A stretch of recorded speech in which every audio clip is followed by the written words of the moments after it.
falar hoje, aí você já fala e a gente já termina o assunto. Tem vezes que a gente vai modelar, fazer um modelo linear e que também tem variável categórica, né? Vamos supor, a gente tem uma variável contínua no eixo Y e uma contínua no eixo X e mais uma categórica no eixo X. Por exemplo, o sexo de um animal. E aí, quando a gente faz isso, o jeito de olhar as premissas aqui é a mesma forma e tem que depois separar na hora de fazer olhar tanto a parte contínua quanto a parte categórica de forma separada para ver se os resíduos estão respeitando normalidade ou modicidade. Funciona tudo da mesma coisa. Eu só exemplifiquei com o modelo linear, contendo uma variável contínua e uma variável categórica, mas a lógica ela funciona para qualquer tipo de modelo e com qualquer tipo de variável, seja contínua ou categórica. Então, se você tiver 3, 4 variáveis dentro do teu modelo, a sequência de passos é a mesma. Você primeiro precisa checar a normalidade dos resíduos, ver como é que está. Depois você passa para os plots dos preditores, plot em função de cada um dos fatores e por aí vai. Então, o conceito é o mesmo, eu só exemplifiquei com um modelo mais simples. Legal.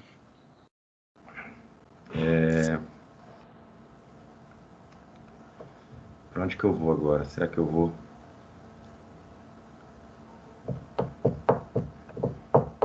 Vamos para os GLMs. Depois, se sobrar tempo, a gente vê algumas... A gente faz algumas simulações com isso e tenta mostrar com mais clareza alguns desses compartimentos.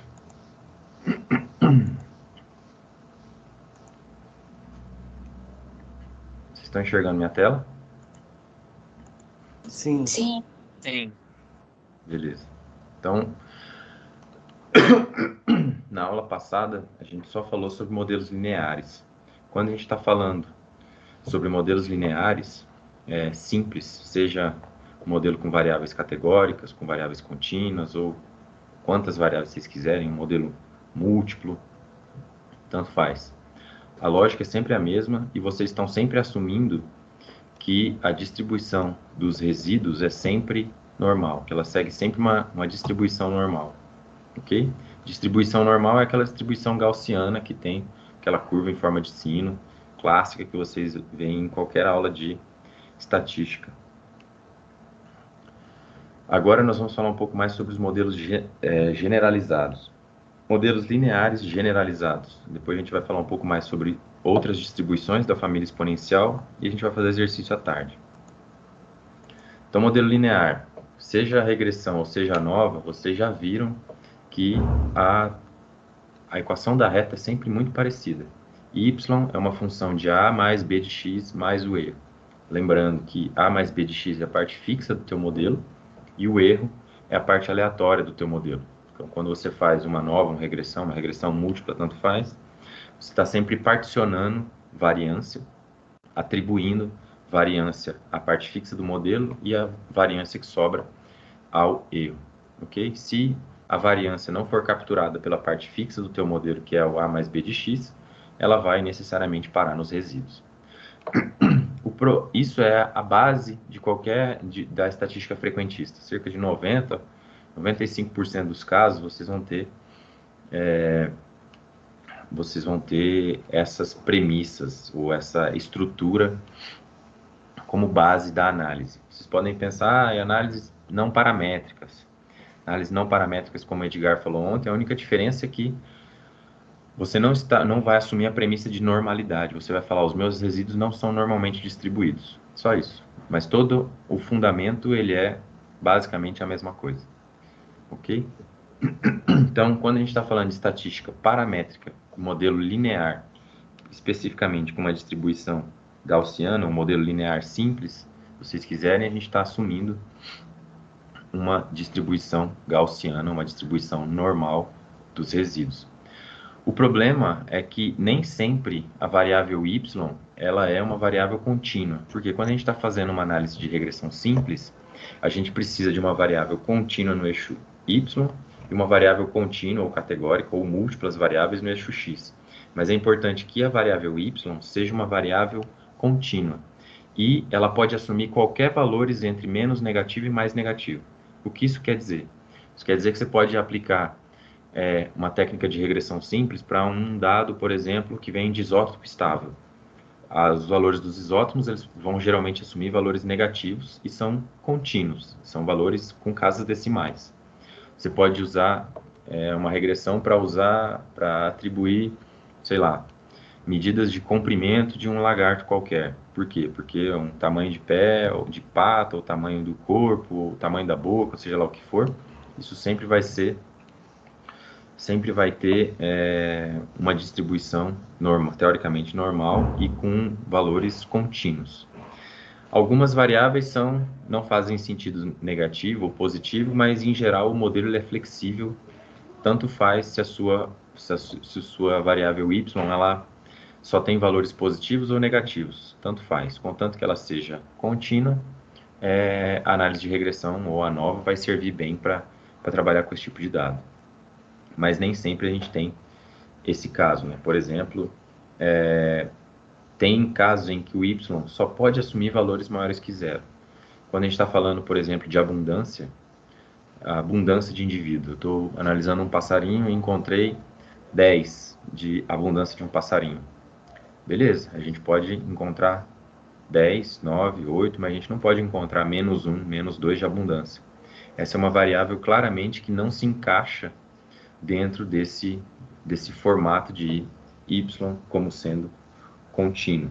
E esse y de abundância ele também não existe em valores negativos. Ele existe valores de 0 a mais infinito, mas abaixo de 0 não existe. Existem casos em que o y é uma probabilidade. Ele não está... No caso do modelo linear, ele vai sempre ser... A variável resposta ela pode variar de menos infinito a mais infinito. Mas quando a gente está falando de uma probabilidade por definição, não existe probabilidade de 1.1. Não existe uma probabilidade de menos 0.1. Ela sempre vai estar entre 0 e 1. Sempre. Nunca vai sair desse intervalo. Então, o problema que a gente enfrenta quando a gente está fazendo estudo nessa área é que os dados nem sempre estão conformes essas premissas do modelo, essas distribuições. E quando essa distribuição, no caso, a distribuição normal do modelo linear. E quando isso acontece, a gente tem alguns problemas que podem comprometer e inviabilizar os nossos modelos. Então, vamos dar uma olhada em um exemplo para ficar mais claro. Então, eu tenho aqui, estou trabalhando com um dado de abundância de sardinha. Então, de novo, abundância, vocês já sabem que é um dado que tem problema. Eu não tenho abundância menos 1 de sardinha. Ok? A abundância sempre vai ter valores de 0 a mais infinito. Outra coisa que acontece nesse tipo de dado, quando a gente está falando de abundância, nós não temos valores decimais. Nós temos sempre valores inteiros. Não existe 10.1 indivíduos. Existem 10 ou existem 11 indivíduos. Não existem 10,5 indivíduos. Não existem 105.4 borboletas. A menos que você esteja falando de uma média. É outra história. Mas aqui nós estamos falando de um dado bruto.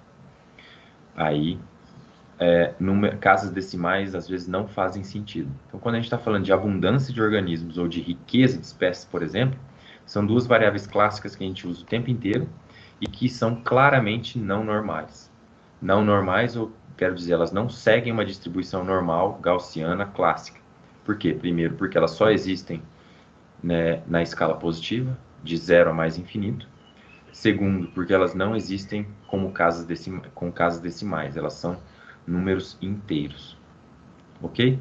Mas vamos assumir que vocês não saibam disso, como vocês provavelmente não sabiam, e vamos fazer uma análise. Então, eu tenho aqui a abundância de sardinha em função da profundidade.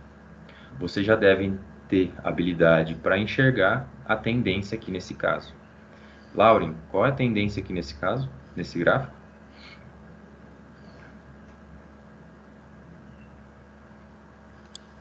A tendência é que quanto maior a profundidade, menor a abundância de sardinha. Beleza, você está conseguindo enxergar uma relação negativa entre abundância de sardinha e profundidade. Valeu. Então vamos ajustar o modelo e ver como é que fica. Então, fui lá, fiz com o meu LM normal uma relação entre abundância e profundidade. Vou fazer primeiro o drop, mas vocês sabem que o drop só vem depois naquela sequência de passos. Então, vou fazer o drop porque agora eu tô interessado no resultado e enxergar aquilo que a Lauren falou. Então, fiz o modelo, gravei o resultado e fiz um drop 1 com a estatística F. Como eu estou tratando de modelo com distribuição normal, eu vou fazer um teste de F para comparar se essa variável P, profundidade, ela é importante ou não para o meu modelo, se ela é significativa ou não. O resultado vocês já devem conhecer, eu tenho a soma dos resíduos, soma dos quadrados dos resíduos quando eu não estou tirando nenhuma variável, e quando eu tiro a variável P do meu modelo, a soma dos resíduos ao quadrado aumenta muito, ok? Se ela aumenta muito, significa que a variável é importante. Olha aí, tem um valor de F 47,8 e um valor de probabilidade super pequeno. Beleza. Tudo seguindo nos conformes, de acordo com o que a Lauren falou. Aparentemente, esse efeito existe. Então, fui lá e dei uma olhada no resultado. Vamos olhar os coeficientes ou os parâmetros que estão envolvidos nessa equação ou nessa análise. Então, o modelo estimou como intercepto 82,37, com um erro padrão, e o efeito da profundidade foi de menos 35,79. Então, relembrando, a cada mudança de uma unidade em profundidade, eu tenho uma diminuição de 35,79 valores de abundância no eixo Y. Ok? Um R quadrado de 33, ó, modelo biológico com R quadrado de 33 está bonito. Uma variância do residual que sobrou de 46,46 e só perdi 2 parâmetros porque eu só estimei esses 2 coeficientes. Beleza, tem alguém? Thiago, manda bala. Professor, tem algum número específico do R quadrado para dizer que é bom ou que é ruim?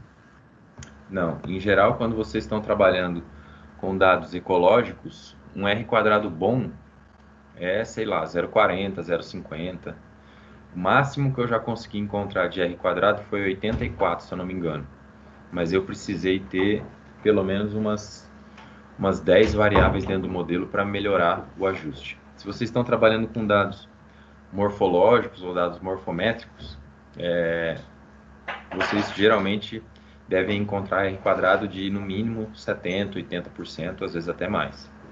Mas em geral, se vocês conseguirem uma relação de 33%, 40%, já é uma relação relativamente forte, considerando dado de campo, esse tipo de coisa que a gente usa na ecologia, é uma relação relativamente forte. Entendi. Então, beleza, tudo certinho, já analisamos o modelo. Agora a gente vai ter que dar uma olhada nas premissas. Quando a gente vai checar as premissas, se eu fizer um plot dos resíduos do modelo em função do meu valor predito, o que vocês estão enxergando aí? Guilherme, Gui, descreve para mim o que você está enxergando aí.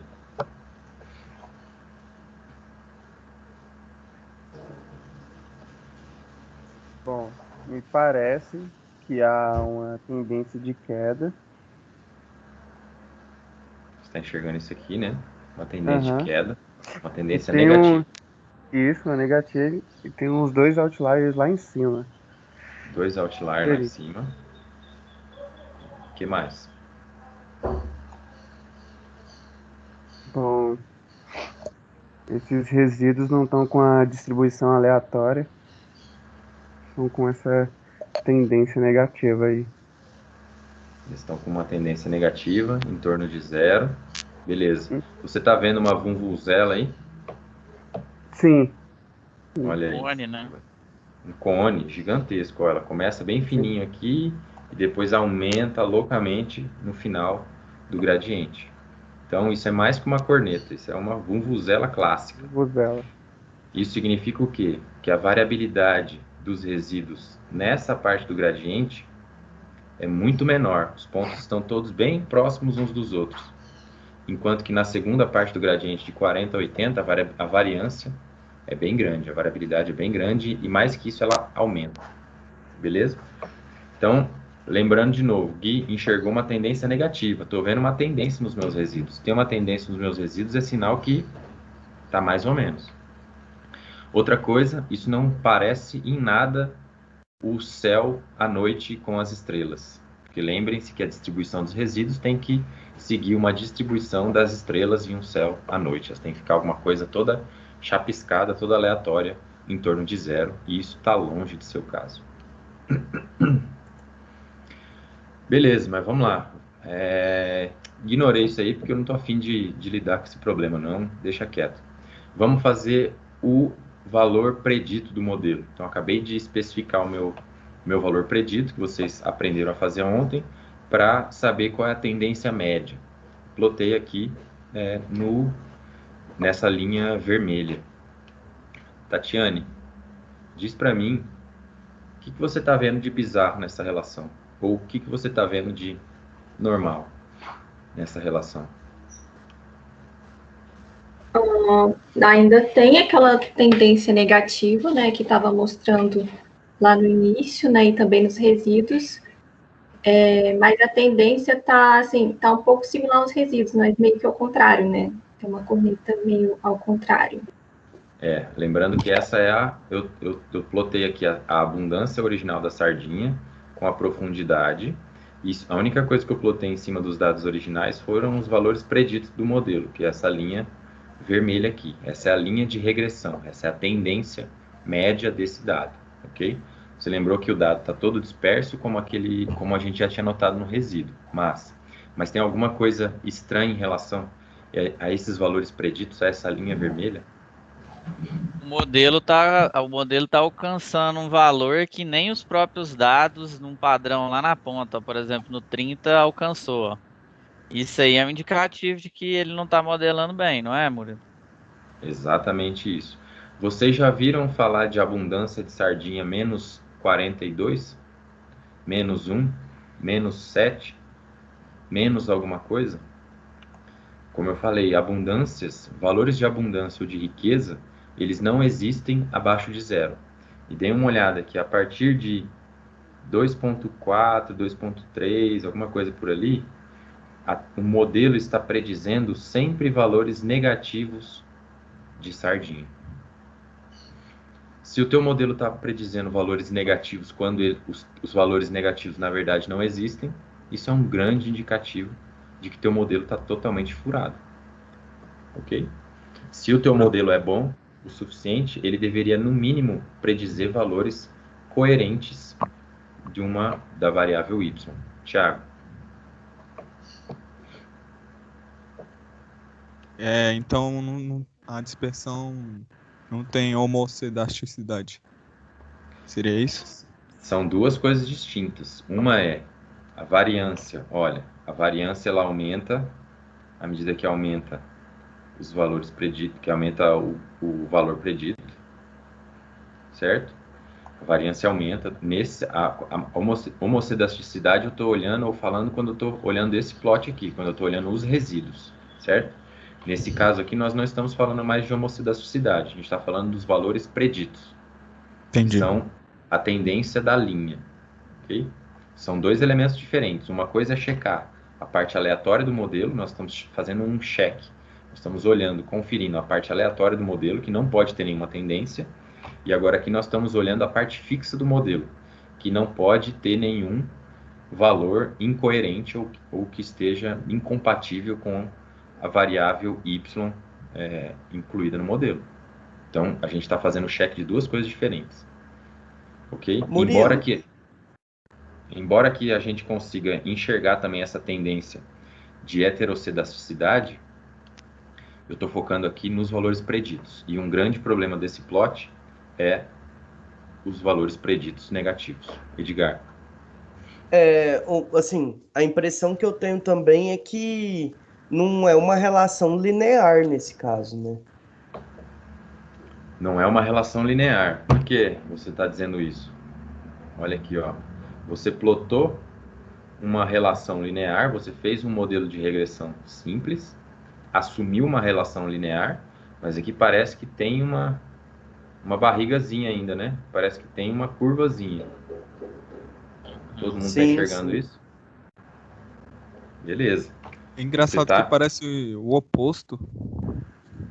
O gráfico dos resíduos parece o oposto. O resíduo é exatamente o oposto mesmo. Será que eu errei na hora de simular? Acho que não. Não, é porque a gente tá, ó, que a gente tá plotando. A gente tá plotando. Não, acho que tá certo, sim. E ele inverte porque a gente está falando dos resíduos e a gente está falando dos valores preditos. Então a tendência não vai ser a mesma que você enxerga ali, porque aqui a gente tem dois elementos separados do modelo, tá? Mas acho que tá certo sim, não tem problema não.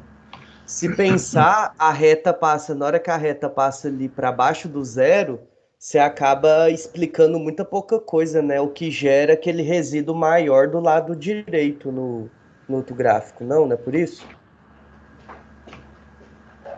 Apesar que o padrão fica muito igual ao outro, mas... É porque o resíduo é o observado e esperado, né? Vai ser por aí. Isso. Então, ó, isso aqui, se vocês olharem o que o Edgar está falando, vocês estão vendo esse pacote de pontos aqui que estão em cima da reta. Se esse pacote de pontos aqui está em cima da reta, significa que todos os resíduos desse pacote de pontos vão ser todos positivos. Ok? Então, pode ser que gere essa figura aqui também. Mas enfim, esqueçam a figura. O importante é vocês enxergarem a tendência e os problemas relacionados a ela. O segundo problema aqui é valores preditos negativos.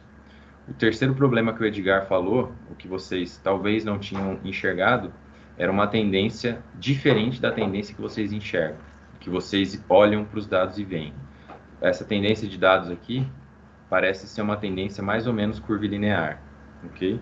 E isso você enxerga olhando para esses resíduos aqui, que tem uma barriguinha aqui no meio do caminho, no finalzinho, ok? Enquanto que nós estamos ajustando um modelo linear para uma tendência que talvez seja não linear. Quando a gente faz isso, o padrão vai direto para os resíduos, e aí a gente enxerga essa tendência negativa que o Gui viu, com mais uma barriguinha aqui potencial que o Edgar viu. Tranquilos? Beleza. Quando a gente tem esse tipo de problema, todos esses problemas são indicativos de que a distribuição normal não está sendo satisfatória para descrever os resíduos que nós temos. Não está sendo satisfatória para cumprir com todas as premissas do meu modelo linear. E quando isso acontece, a gente precisa avançar e tentar flexibilizar esse modelo, no sentido de já que a distribuição normal não está funcionando, vamos passar para uma outra distribuição e ver se isso melhora.